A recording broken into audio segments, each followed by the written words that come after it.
So if you want to go to camp in 2025, one of the requirements of the program is you have to have some experience working with kids.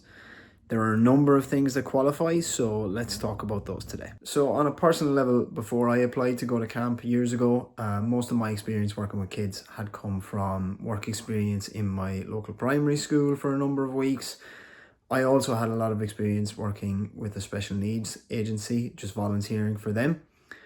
So yeah, that really benefited me before I got there. When it comes to the kind of experience that you want to be getting before you go to camp, there are a number of options. One of the best ones is going to be if you're a teacher or if you're a teacher in training. So if you're working in a school or you've had work experience in a school, that's going to be fantastic. It's one of the things that really sticks out in an application, and camps do look for it. It's also going to really benefit you in your career, and going to camp is something that's going to really stand out in your CV. If you are a coach at one of your local clubs, whether that's in sports or drama or arts and crafts or dance or music, whatever you're into, if you're teaching kids on a weekly basis in that thing, that's fantastic. That's exactly what you're going to be doing at camp.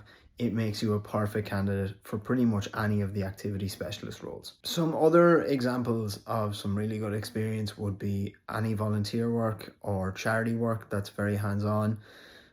Tutoring is a good one, after school clubs. Basically, anything that is really hands-on is going to look fantastic on your application. One thing that we see a lot of people applying with is babysitting experience. Now, babysitting experience is great, but you do need something else. You're going to need something that's a little bit more professional. So as I said, teaching or coaching or volunteer work, that kind of stuff is what you need.